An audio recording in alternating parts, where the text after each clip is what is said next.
warahmatullahi wabarakatuh. Waalaikumsalam warahmatullahi wabarakatuh. Apa kabar teman-teman channel Palembang Bersyariah yang dirahmati Allah Subhanahu wa taala. Semoga kabarnya baik-baik saja ya. Ya tentu nikmat kesehatan adalah nikmat terbesar selain daripada nikmat keimanan. Oleh karena itu kita sebagai seorang muslim harus memanfaatkan nikmat yang Allah berikan ini dengan sebaik-baik mungkin. Salah satunya adalah thalabul ilmi. Baik, edisi kita pada hari ini, agenda bedah kafah online kita hari ini membahas tentang judulnya yaitu meneguhkan iman dan identitas Islam. Pada hari ini kita sudah bersama dengan Ustadz Ibnu Rizky. Apa kabar Ustadz? Alhamdulillah bil khair. Alhamdulillah. Antum? Alhamdulillah baik. Baik Ustadz, pada edisi hari ini kita akan membahas tentang meneguhkan iman dan identitas Islam. Oke, mungkin langsung saja Ustadz ya, terkait materi kita hari ini. Kalau kita bicara tentang meneguhkan keimanan dan identitas Islam, tentu ini kan berkaitan dengan akidah, ya kan? Nah sebenarnya kalau kita bicara akidah tentu ada kaitannya dengan toleransi beragama, gitu. Sebenarnya hakikat dari toleransi itu seperti apa, Ustaz? Ya. Assalamualaikum warahmatullahi wabarakatuh. Waalaikumsalam warahmatullahi wabarakatuh. Alhamdulillahilladzi arsala rasulullah bil huda wa dinul haq wa kafa billahi syahida. Asyhadu an la ilaha illallah wa la syarikalah wa asyhadu anna Muhammadan abduhu wa rasuluhu wa la nabiyya ba'dah. Segala puji bagi Allah yang telah menciptakan kita. Salawat dan salam kepada junjungan kita Nabi besar Muhammad sallallahu alaihi wasallam, keluarga beliau, para sahabat, para tabi'in, para tabi'ut tabi'in, dan pengikutnya yang masih tetap istiqomah, konsisten dengan apa yang telah ditetapkan oleh Allah dan Rasul-Nya. Dalam kajian kafah hari ini dengan tema sentralnya meneguhkan iman dan identitas Islam, pada hakikatnya ada beberapa hal. Ini juga kemudian dikatakan di dalam buletin ini ya, hakikat toleransi. Merujuk pada kamus Al-Munawir itu di halaman 702, toleransi atau kemudian kita kenal dengan istilah tasammuh. Itu diartikan sebagai sikap membiarkan atau menghargai, lapang dada. Hanya saja Islam itu kemudian memberikan ketentuan yang sangat jelas tentang bagaimana toleransi terhadap orang kafir dan sikap kita sebagai seorang muslim yang harus dilakukan. Pertama, yaitu toleransi dengan orang kafir tidak boleh mengurangi keyakinan Islam sebagai satu-satunya agama, sebagai satu-satunya agama yang paling benar dan satu-satunya jalan keselamatan di akhirat, yang tidak lain sebagaimana firman Allah Subhanahu wa taala, Bismillahirrahmanirrahim, inna dina indallahi Islam. Dalam Quran surat Al-Imran dijelaskan sungguh agama yang diakui oleh Allah hanyalah Islam. Itu poin pertama. Yang kedua, itu berkaitan dengan toleransi, tidak boleh mengurangi keyakinan bahwa menerapkan syariah secara kafah akan memberikan rahmat bagi seluruh umat manusia, atau baik kemudian muslim maupun non-muslim. Sebagaimana dalam firman Allah Subhanahu wa taala, Bismillahirrahmanirrahim, wa ma arsalnaka ila rahmatan lil alamin. Tidak kami mengutus engkau Muhammad kecuali sebagai rahmat bagi seluruh alam. Ini di dalam Quran surat An-Anbiya. Kemudian yang ketiga, berkaitan dengan toleransi, itu tidak boleh mengurangi semangat dakwah, mengajak non-muslim kemudian masuk Islam. Sebagaimana dalam firman Allah Subhanahu wa taala, Bismillahirrahmanirrahim, ud'u ila sabili rabbika bil hikmati wal mau'izatil hasnati wajadiluhum bil atti hiyal ahsan. Sebagaimana dalam artinya itu, serulah manusia menuju jalan Tuhanmu dengan hikmah dan nasihat yang baik, serta debatlah mereka dengan cara yang jauh lebih baik. Kemudian hikmah hakikat yang keempat, yaitu berkaitan dengan toleransi yang dilakukan dengan tidak memaksa non-muslim untuk meyakini Islam. Karena mereka itu cukup kemudian didakwai saja, kemudian diajak kemudian masuk Islam. Jika kemudian mereka menolak, mereka kemudian dibiarkan memeluk agama yang mereka yakini. Sebagaimana dalam firman Allah Subhanahu wa taala juga dikatakan, la bismillahirrahmanirrahim, la ikraha fid din, qad tabayyana rusdu minal ghayy. Tidak ada paksaan untuk meyakini agama Islam, sungguh telah jelas jalan yang benar dari jalan yang sesat. Kemudian yang terakhir berkaitan dengan hakikat Islam itu sendiri, yaitu membolehkan bermuamalah dengan non-muslim. Misalnya jual beli, sewa menyewa, ajar mengajar, atau dalam sains, atau dan sebagainya. Tidak termasuk dalam ikatan akidah. Karena Islam pun memerintahkan agar berbuat baik dan berlaku adil terhadap mereka. Sebagaimana Allah Subhanahu wa taala berfirman, dikatakan dalam surat Al-Mutaha. Itu dikatakan Allah tidak melarang kalian untuk berbuat baik dan berlaku adil terhadap orang-orang yang tidak memerangi kalian. Karena agama tidak pula mengusir kalian dari negeri kalian. Sungguh Allah menyukai orang-orang yang berlaku adil. Ini dari tadi ya 5 hakikat. Oke.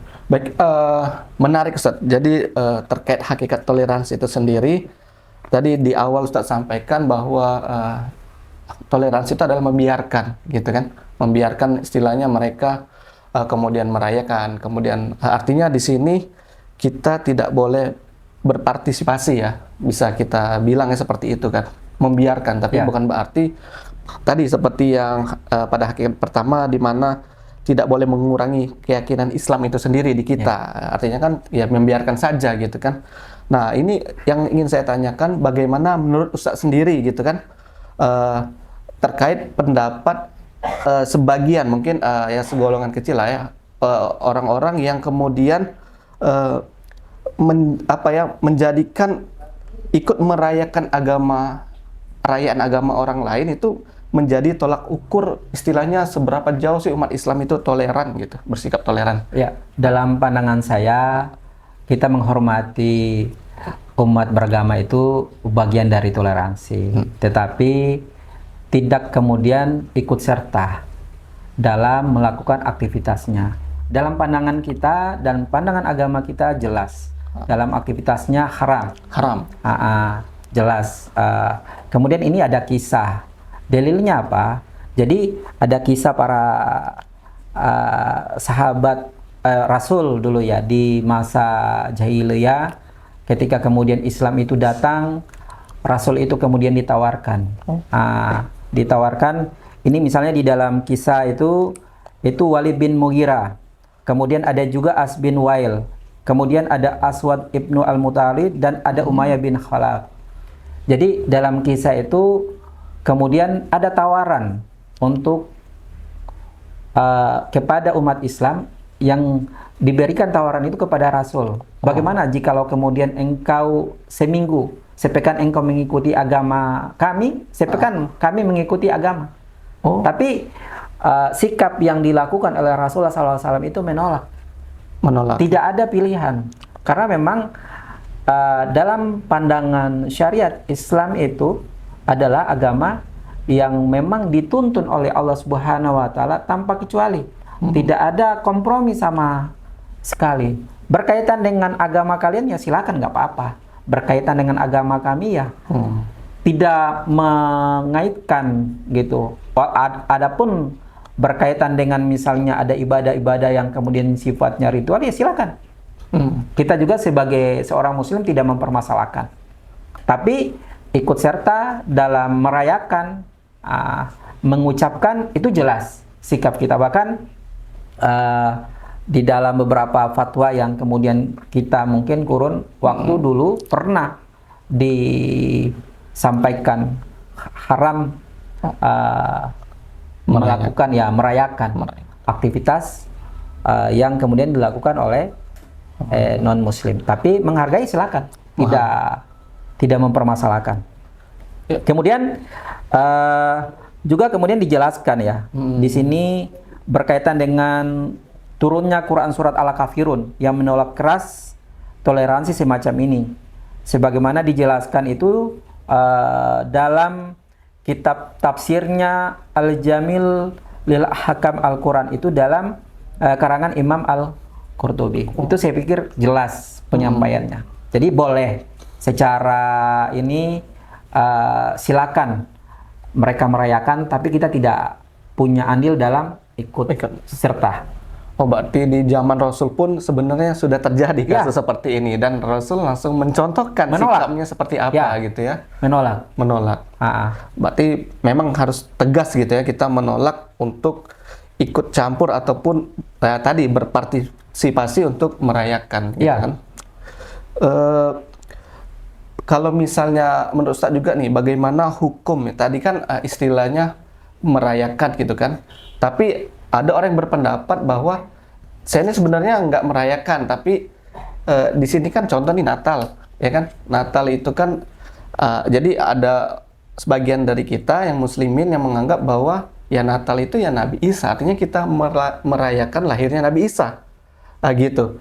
Sikap seperti ini benar nggak Ustaz? Kira-kira? Ya,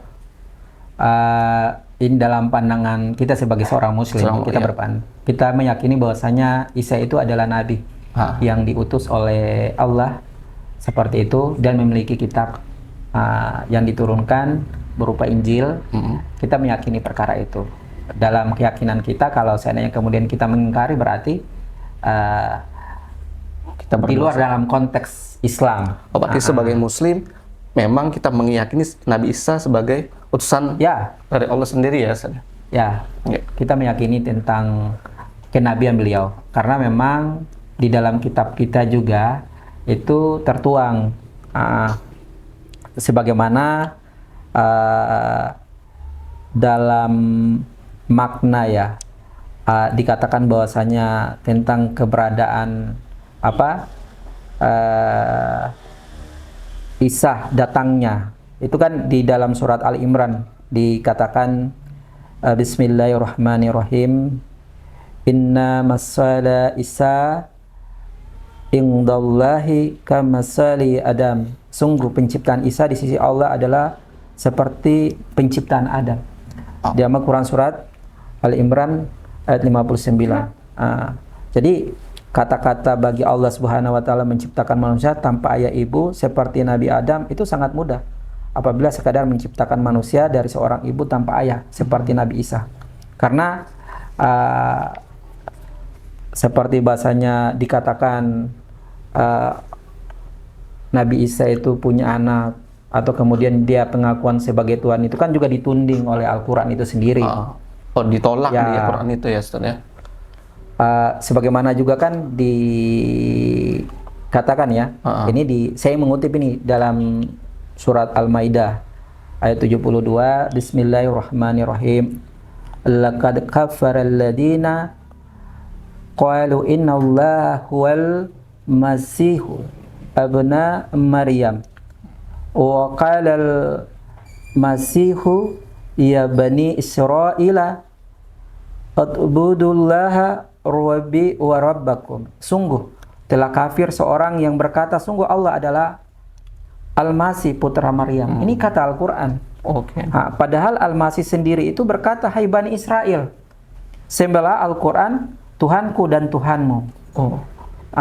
Bukan hanya itu saja, kemudian ini ada di dalam firman lain, itu dalam surat Al-Maidah ayat 73, itu kemudian dikatakan Bismillahirrahmanirrahim, laqad kafara alladziina qalu innallaha salisu salasatin wa ma min ilahi illa ilahu wahidun wa ilam yang tahun amma yakuluna lamassanna ladina kafaru minhum azabun alim. Sungguh telah kafir orang-orang yang mengatakan bahwa Allah adalah salah satu di antara yang tiga, padahal sekali-kali tidak ada Tuhan selain dari Tuhan yang Maha Esa. Jika mereka tidak berhenti dari apa yang mereka katakan, pasti orang-orang kafir di antara mereka akan ditimpa siksa yang pedih. Ini kan kemudian disanggah oleh Al-Quran. Jelas Ustaz ya. Ya. Berarti meskipun jelas jadi bahwa memang di akidah kita bahwa ya Nabi Isa itu utusan Allah, jadi bukan Tuhan, bukan anak Tuhan gitu kan. Artinya kalau misalnya ada dari kita kaum muslimin yang kemudian merayakan dengan dalih bahwa ya saya merayakan karena lahirnya Nabi Isa, itu sebenarnya salah ya, dari segi keyakinan. Berarti kita tidak boleh juga ya, Ustaz, ya, seperti itu ya. Ini saya juga menegaskan, ini dalil juga dikatakan.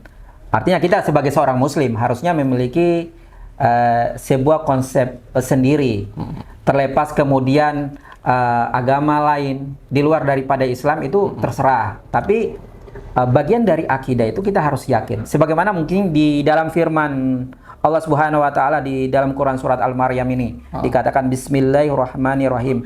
Itu di qala inni abdullahi at-tanil kitaba wa ja'alni Nabiya. Telah berkata Isa, sungguh aku ini hanyalah hamba Allah. Dia memberi aku Alkitab Injil dan dia menjadikan aku seorang nabi. Jadi kata Isa itu sendiri itu di dalam firman ini menegaskan dirinya itu bukan Tuhan, hanya sebagai Abdullah, hamba Allah. Bukan Ibnullah, anak Allah. Maka karena itu seorang muslim itu harus tegas menolak klaim Isa itu sebagai anak Tuhan. Anak Tuhan. Ia pun harus tegas menolak perayaan Natal bersama. Ini bentuk konsekuensi akidah. Terlepas misalnya dia beragama lain atau kemudian itu kan perkara lain dengan akidah mereka. Jadi mengatakan, mengucapkan atau kemudian menyampaikan kemudian selamat berarti secara tersirat kita mengakui. Jadi hal itu tidak perlu, tetapi menghormati berkaitan dengan misalnya perayaan agama mereka ya silakan. Karena ini berkaitan dengan akidah. Oke, baik, jelas ya bahwa apapun itu dengan dalih apapun mengikuti perayaan kemudian bahkan mengucapkan juga itu dilarang daripada Islam. Ya, jelas itu ya teman-teman ya. Bahkan saya ingin menambahkan ada pernyataan ya. Ini dari Fatwa MUI, Majelis Ulama Indonesia pada tahun 1981. Fatwa NU ya. Dalam MUI. Ya, dalam fatwa itu disebutkan perayaan Natal di Indonesia meskipun tujuannya merayakan dan menghormati Nabi Isa, tidak dapat dipisahkan dari keyakinan bahwa Isa alaihissalam adalah anak Tuhan. Oleh karena itu, mengikuti perayaan Natal bersama hukumnya haram. Ya. Ini kemudian menguatkan, menjustifikasi, apalagi berkaitan dengan perkara keyakinan, akidah. Silakan agama kalian memiliki pemahaman seperti itu, ya silakan. Tapi dalam pandangan kita sebagai seorang muslim, kita harus memiliki keyakinan juga yang sama. Jadi keyakinan kita gitu kan, jangan sampai kita terbawa gitu ya, justru terbawa sehingga ya justru menjauhkan kita dari akidah kita sendiri gitu, Ustaz ya. Tapi kisruh ini Ustaz seperti ya diangkat gitu ya. Padahal sebenarnya kan terkait ya umat Islam ini adalah umat yang bahkan sangat toleransi gitu kan istilahnya. Tapi bukan berarti ikut merayakan gitu kan. Cuman ya kayak diprovokasi seperti itu gitu kan. Dalam arti seolah-olah kita tidak toleransi. Seolah-olah kita tidak toleransi, kita tidak mengucapkan selamat hari rayanya, kita dianggap tidak toleran gitu kan. Nah, apakah isu ini juga berkaitan dengan isu moderasi beragama, Ustaz? Ya istilahnya kan sudah jelas tuh hukumnya, Islam mengharamkan, tapi kok seolah-olah ya kita dibenturkan ya. Ya. Gitu. Intinya gini, sebagai seorang muslim yang taat kepada Allah, yang yakin tentang sebuah keimanan, tuntutan syariah, tuntutan dalil Al-Quran, maka sudah sepatutnya sebagai seorang muslim itu dia harus tunduk kepada hukum syariah. Mulai dari bangun tidur sampai tidur lagi, dia harus terikat dengan hukum syara. Suka atau tidak suka, senang atau tidak senang. Maka dalam persoalan berkaitan yang sudah mencampur adukan perkara Islam dengan yang lain, maka pandangan saya itu tidak boleh. Maka jelas hukumnya adalah perkara yang diharamkan, kecuali memang itu memang datang dan berasal dari Islam. Boleh kemudian kita mengadopsi. Oke, berarti ya Islam ini agama yang satu-satunya agama yang benar dan sempurna, Ustadz ya. Tadi Ustadz bilang bahwa harus yakin bahwa tadi ya Islam tadi mengatur dari kita tadi apa dari tidur sampai negara bangun tidur lagi kita. Tidur lagi itu semuanya diatur. Berarti ya artinya yang isu moderasi tadi yang menganggap semua agama sama juga itu salah gitu ya. Ya bahwa ya Islam satu-satunya yang benar gitu. Kita harus berani mengklaim bahwasanya agama Islam itu adalah agama yang paling benar. Terlepas dari agama lain, akidah yang lain, kemudian mereka menganggap dirinya adalah agama yang paling benar, itu terserah mereka. Tapi kita sebagai seorang muslim yang taat harus meyakini 100%. Karena itu bagian dari akidah. Oke, berarti harus bulat ya, 100% harus tegas kita ya, komitmen. Insya Allah, harus tegas. Oke, baik Ustadz. Jadi terkait ini gitu ya, bagaimana sikap kita ya sebagai seorang muslim ini ya, supaya toleransi kita itu tidak kebablasan istilahnya itu. Ya, jadi ini juga yang sikap Rasul ya. Seorang muslim kepada kaum muslim, kepada kaum Nasrani, ya mestinya sama seperti Nabi Shallallahu Alaihi Wasallam. Jadi beliau itu pertama tegas mengajak kaum Nasrani, Yahudi untuk masuk Islam. Ya, alternatif. Sebagaimana dalam hadis riwayat Imam Muslim ditegaskan, tidak ada seorang pun baik Yahudi dan maupun Nasrani yang mendengar tentang Nabi Muhammad kemudian ia mati dan tidak beriman terhadap ajaran Nabi Muhammad, kecuali ia akan menjadi perkara yang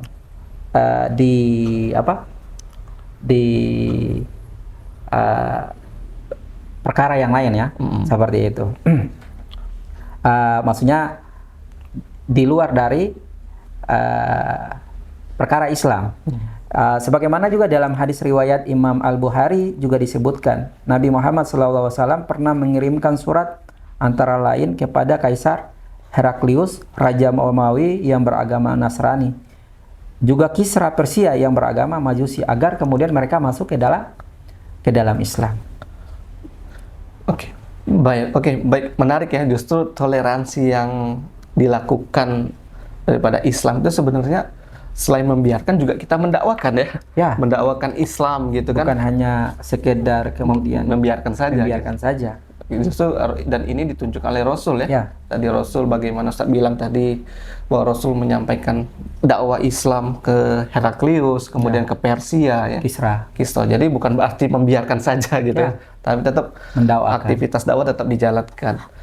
Baik Ustaz, nah kalau kita lihat gini secara umum gitu ya, apa sebenarnya akar masalah dan di mana kaum muslimin masih ada saja yang memiliki pemahaman yang ya tadi ya istilahnya tetap membolehkan atau ya ikut-ikutan perayaan agama lain gitu kan. Ini secara umumnya Ustaz, kira-kira akar masalahnya seperti apa?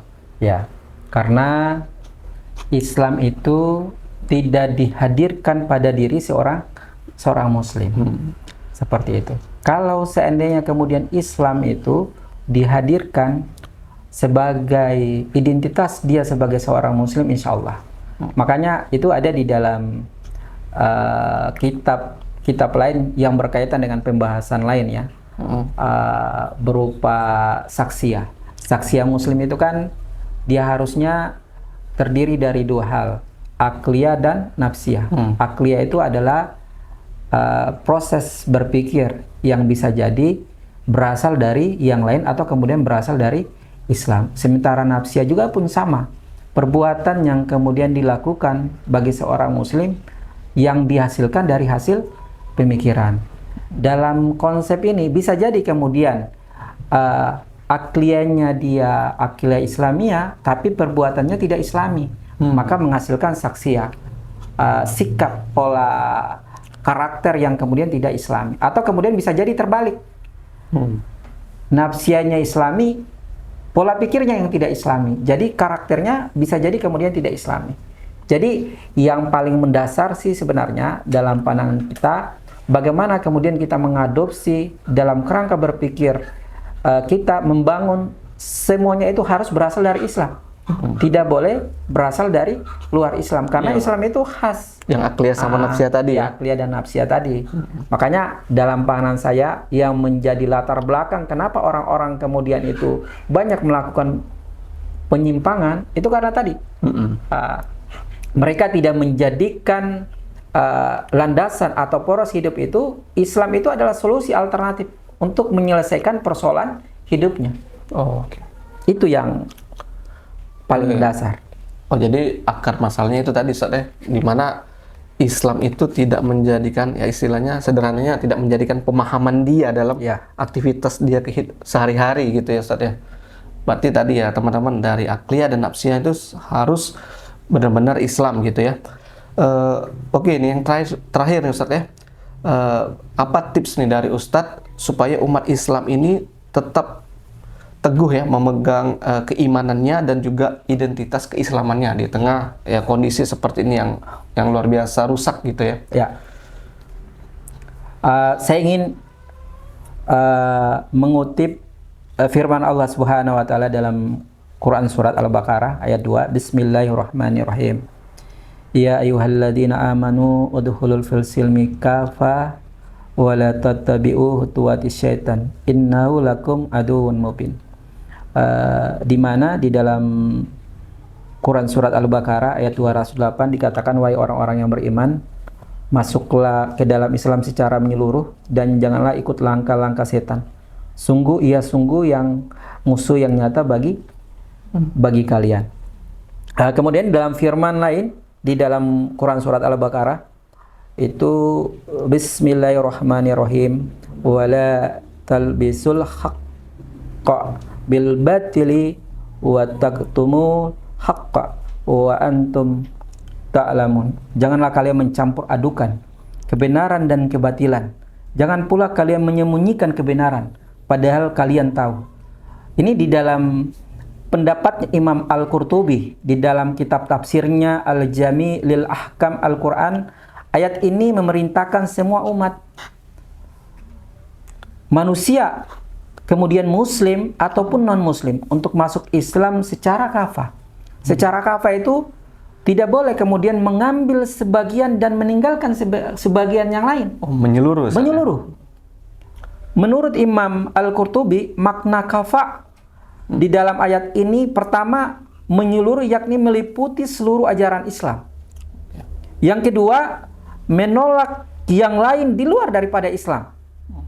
Dengan kata lain, orang yang telah memeluk Islam wajib mengambil Islam secara menyeluruh dan menolak yang lain selain Islam.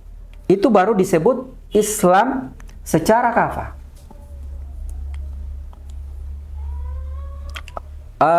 Kesimpulannya, kita sebagai seorang muslim wajib memegang teguh Islam.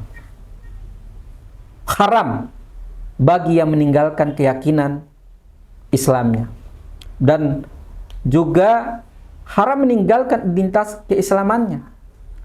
Sebaliknya, identitas Islam harus dipegang teguh oleh setiap muslim dalam seluruh aspek kehidupan, apalagi dalam urusan beribadah, apalagi sudah dalam konteks keyakinan. Maka kita harus pintar menempatkan, memisahkan perkara keyakinan, mana yang masuknya ranah yang pantas boleh kemudian kita mengambil, mengadopsi, mengikuti, dan mana yang kemudian tidak pantas untuk kemudian kita ikuti. Apalagi konteksnya hari ini itu berkaitan dengan akidah.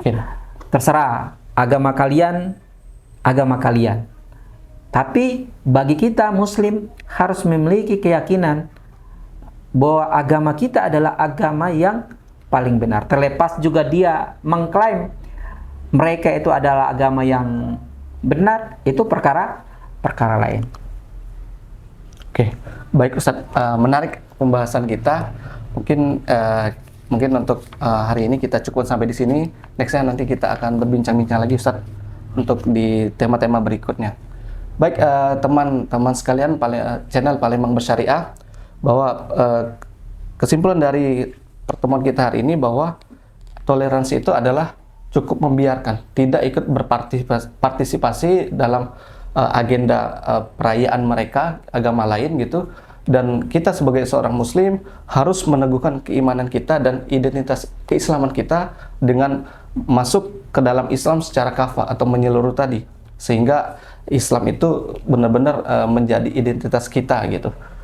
Baik, mungkin itu saja dari kami. Saya akhiri. Wassalamualaikum warahmatullahi wabarakatuh. Waalaikumsalam warahmatullahi wabarakatuh.